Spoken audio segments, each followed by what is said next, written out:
So I've gotten to go through some more of these dark Overlord files, and I was really meaning to make this video last week. I just didn't have time. So, in the first three layers, I have only been able to find three documents that refer to the Pakistani Inner Service Intelligence, which you can see behind me. By the way, when I was doing this thumb and I saw the goat logo with the snake in its mouth, I don't know that that was around back during 9/11 or pre 9/11, but I just couldn't believe the logo and how it had looked. So let's take a look at these documents, and then what I want to do is I want to give them relevance. I want to show you how I was showing people all this stuff all the way back in 2008. How could Jason Burmis be doing such a thing? Well, because there was publicly available knowledge. Okay? So first and foremost, if you look at this document here, right up in the top above me, it says role and influence of the ISI in the domestic policy of Pakistan and Afghanistan. Now, the ISI is really the counterpart to the CIA, and in many ways, in the late 1970s, we used the ISI and the Mujahideen, really revamped the organization with our asset, Osama bin Laden. These are facts. When we were fighting the Russians, this was the network that we used. So that's the first reference to the ISI. Now, they go into Pakistani intelligence, which is basically the same right here. Now, this is a memo from 2000, pre 9/11, where it says the U.S. warned Pakistan on January 27th that it could be listed as a state sponsor of terrorism, making it ineligible for virtually all U.S. aid if it gave support to the Harakat-u-Mujahideen. Remember, we were just talking about the Mujahideen. Now, remember, that splinters in a bunch of different directions. You notice the preface there, after the late 70s, early 80s. Pakistan's foreign ministry rejected the warning as unwarranted, stating although the Pakistani government may be sympathetic to a separatist uprising in Indian-held Kashmir, it remains firmly opposed to terrorism and does not aid militant religious organizations involved in the insurgency. Now, right under here. Basically, the case that these lawyers are building is that there were all these different warnings of bin Laden pre 9/11 by name. So this is one of those documents, and it's also talking about the Pakistani connection right under here. What United Nations sanctions have been imposed against the Taliban in an effort to gain the turnover of Osama bin Laden? And bin Laden is just throughout this document. Now, gets to here, and if you look at this, it says, per newspaper article, a Pakistani general who ran the ISI, so the guy that's running the ISI, stayed at the same hotel as one of the terrorists 4 days before 9/11, and this same general transferred 100,000 to Atta before 9/11. Okay? General Mahmoud Ahmed is his name. And we're going to talk about him for a minute and that $100,000 wire transfer. Now, if you believe the 9/11 Commission, folks, if you believe the 9/11 Commission, which I'm not telling you to do, but let's say you did, okay? Let's say you believed the 9/11 Commission, it would be $500,000 is all it took for this entire attack. $500K. So you're telling me that Pakistani intelligence wires this money, 1/5 of the money, and they're not the enemy on 9/11? A government? That seems a little suspicious. So what I'm going to do here is I'm going to later on play you an interview with Joe Biden days after the attack where he talks about meeting this man who gave all this money to the hijackers. But first, we're going to break down some of the other people that met him in my film, Fabled Enemies. Now, I did a whole section on this, again, in 2008, over 10 years ago, riding up on 11 years soon. So we covered this, and this stuff is still leaking out. It's still not part of the mainline conversation. When you see who else this guy met with, It's absolutely extraordinary. So we're going to be stopping and breaking this stuff down and then ending it with Biden, then going to another interview with Biden to show you how important this really is. The Pakistani operation was led by General Mahmoud Ahmed, then the ISI chief. Intelligence analysts say that the members of the ISI were close to al-Qaeda before and after 9/11. Ahmed was accused of sanctioning a $100,000 wire payment to Muhammad Atta, one of the 9/11 hijackers, immediately before the attacks. Oddly enough, General Ahmed would be in Washington, D.C., meeting with George Tenet, the current director of the CIA, and others, in the weeks before the attacks. In fact, on the morning of 9/11 itself, he would be having breakfast with Senator Bob Graham and Porter Goss. These two men would co-chair the initial congressional investigation, and Goss would later become the head of the CIA. I was trying to make the point that Ahmed didn't hide the fact, when we met with him in Pakistan and when he was in Washington, that he was close to the Taliban, that was his job, to be close to the Taliban. Let's stop it right there for a second. That's Bob Graham. He's one of the people that said that we need to get these 28 pages. He's about to discuss that all the way back, I think, in 2001. Remember, he heads the initial congressional investigation into 9/11. His partner, Porter Goss, remember, both of them having breakfast on the morning of 9/11 with a man who wired $100,000 to Atta, the quote-unquote lead hijacker. Again, if you believe all this, and you believe not just this, I mean, this seems pretty concrete, but if you believe the 9/11 Commission report, 1/5 of the funding. We still don't know where the other 4/5 really came from, but in those 28 pages, they say some of it did come from Saudi Arabia, even though even in those 28 pages, a lot of that information is still blacked out. Okay?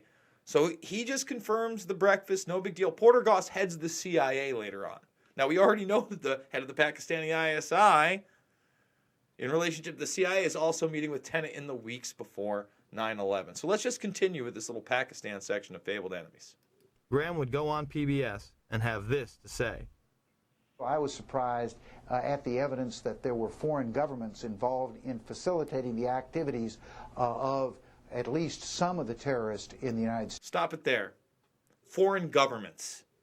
Foreign governments. He doesn't say one government. He says foreign governments. Guy who headed up the initial congressional investigation. So we can talk about Saudi Arabia all day. You've just seen a bunch of evidence, and you're going to see more evidence, including Biden admitting a classified role, okay, of Pakistan. And we already know the wire, but we're going to get to that in a minute. So we have at least Pakistan and Saudi Arabia. In my film, I show you some other places, especially Israel, that seem to have classified roles in 9/11. That's why I've always called this an international intelligence operation. But let's continue. States. I am stunned that we have not done a better job of pursuing that to determine if other terrorists received similar support, and even more important, if the infrastructure of a foreign government assisting terrorists still exists. Most of that information is classified, I think overly classified. I believe the American people should know the extent of the challenge that we face in terms of foreign government involvement. In that report, 27 pages would be completely redacted. And So do you think again, that will ever become? I just want to let you know, it was 28 pages. It depended on the formatting, but there you go. Here he's going to be asked if it ever gets declassified. And he's kind of correct in his response. It did take this long. I mean, what did it take? It took over 15, maybe 16 years. And again, not all of it was declassified, but go ahead. Go ahead, Bobby. Public? Which countries are talking It'll become about? public at some point when it's turned over to the archives, but that's 20 or 30 years from now. We need to have this information now. Are you suggesting So that not 20, 15, 16, no big deal. you are convinced that there was a state sponsor behind 9/11?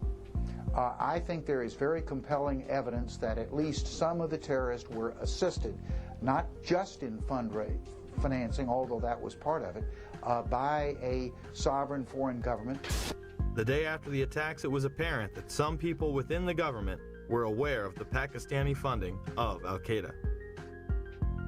Secretary Powell, one country you didn't mention was Pakistan, and I understand that your deputy has spoken with the ambassador to Pakistan. Deputy Secretary Armitage did meet with Pakistani officials today. It would be useful to point out to the Pakistani leadership at every level how helpful they might be if we find a basis to act upon that information.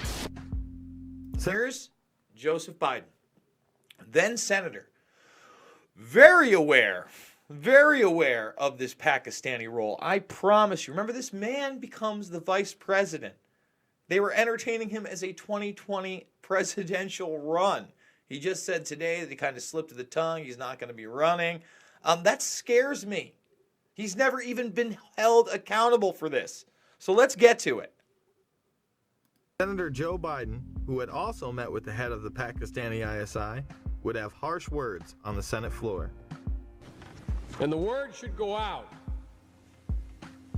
to those who pretend that they wish to be our friends, that they're going to have to make some very difficult choices. Pakistan in particular is going to have to make a very difficult choice very soon. Words will not be sufficient. Actions will be demanded. Now let's think about that. At this point, Joe Biden knows that there's Pakistani funding and that he helped finance the hijackers. This is after the fact. And we're not talking about invading Pakistan. Instead, we use Pakistan as a launching base for Afghanistan and then later Iraq. Nobody cares about that? We're okay with that? Biden was confronted. He confirmed his meeting with Ahmed, saying Pakistani intelligence was indeed funding the Taliban. Sir, in the days following 9/11, you met with the head of Pakistani ISI, General Muhammad Ahmed. It has since come to light that he ordered Saeed Sheikh to wire $100,000 to Muhammad Atta. Why was he allowed to go back to Pakistan, and why wasn't he questioned, and why were you meeting with him? I met with him to deliver a message that if he didn't stop supporting the Taliban, we would take him out. Why did we let him go? We let him fly freely. We never investigated him. We never even looked into him. Look, there's a thing called diplomatic passports. We did not arrest Khrushchev when he came. But he financed the hijackers, and you let him go, and he's free. He hijacked the hijackers. No one knew he financed. Nobody knew. They say get away. He would later state that the information was indeed classified. How did you know the ISI was helping the Taliban, sir? How did you know they're helping them out? Is it classified? So there you go. It's just a little excerpt of the film. And like he says, that's classified.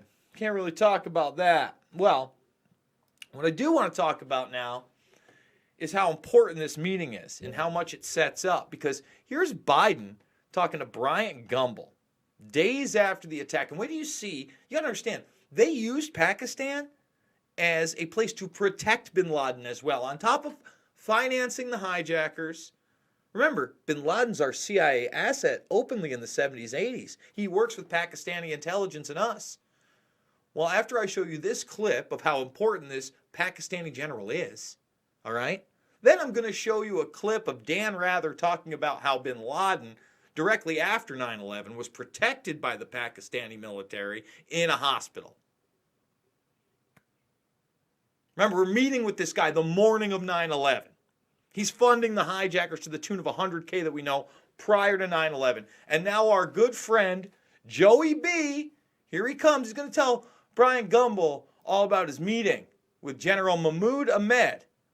Senator Joseph Biden is the chairman of the Senate Foreign Relations Committee. He's on Capitol Hill. Senator, good morning. Good morning, Brian. How are you? I'm fine, thank you, sir.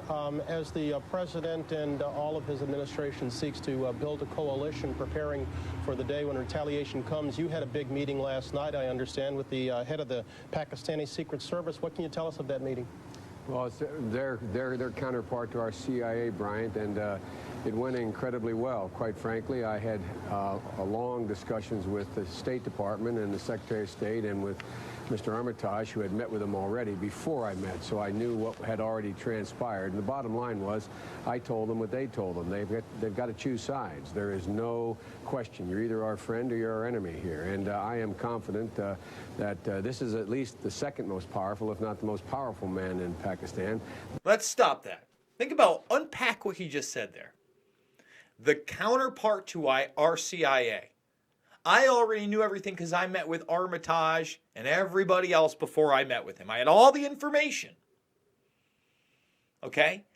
I openly acknowledge that he is at least the second, if not the first, most powerful man in all of Pakistan.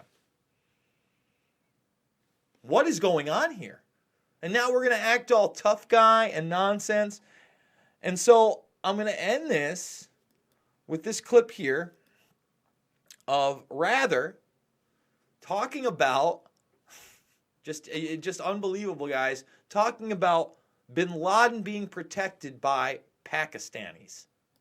This is a result of hard-nosed investigative reporting by a team of CBS News journalists and by one of the best foreign correspondents in the business, CBS's Barry Peterson. You know, when there was still a semblance of journalism. Believe me, it wasn't great at this point. Still a lot of propaganda. But this is one of the few pieces of journalism that slipped out after 9/11. Look at the date, January 28th, 2002. Here is Peterson's exclusive report. Everyone remembers what happened on September 11th. Here's the story of what may have happened the night before. It is a tale as twisted as the hunt for Osama bin Laden. CBS News has been told that the night before the September 11th terrorist attack, Osama bin Laden was in Pakistan. He was getting medical treatment with the support of the very military that days later pledged its backing for the U.S. war on terror in Afghanistan. Pakistan intelligence sources tell CBS News that bin Laden was spirited into this military hospital in Rawalpindi for kidney dialysis treatment. On that night, says this medical worker who wanted her identity protected, they moved out all the regular staff in the urology department and sent in a secret team to replace them. She says it was treatment for a very special person. The special team was obviously up to no good. Wow. So on the eve of the attacks, we already have the head of the Pakistani ISI in Washington, D.C. with a scheduled meeting with Porter Goss and Bob Graham, the heads of the Senate Intelligence Committee. He's already wired out of money. He's already stayed in the same hotel as another hijacker. And then bin Laden, the guy who gets blamed for these attacks, on the eve, is being protected by the Pakistani military. That makes sense to you? The military had him surrounded, says this hospital employee who also wanted his identity masked. And I saw the mysterious patient helped out of a car. Since that time, he says, I have seen many pictures of the man. He is the man we know as Osama bin Laden. I also heard two Army officers talking to each other. They were saying that Osama bin Laden had to be watched carefully and looked after. Those who know bin Laden say he suffered. We're just going to stop it right there. We know about the kidney dialysis. Everything checks out. This was a vetted report. This had two witnesses on camera that we know about. Hey, Penny and Andrew, thank you so much for the super chat. Keeps me going. I really, really do appreciate it, brother. But again, and I'm going to read that in a second. Again, folks, look at all this evidence. I wanted to leave it on that. I'm going to read this super chat. All super chats do get read. This is Penny and Andrew, $5. Would love to book you for a live presentation. We're a Philly-based conspiracy comedy burlesque troupe. Facebook.com since Illuminated Troupe. Well, I definitely check something like that out and keep in touch. Guys, if you enjoyed this, if you enjoy truth, please hit that thumbs up button. Okay, hit the subscribe, grab those notifications, and check me out over at Pulse Change and We Are Change. We are literally doing 4 videos a day between both channels at least, 1 on the main and 3 on the backup, and we are constantly broadcasting you stuff no one else is going to, including stuff like this. So you want to support independent media, please subscribe. If you can become a member, super chats are great. Guys, thank you again so much, and I will see you soon.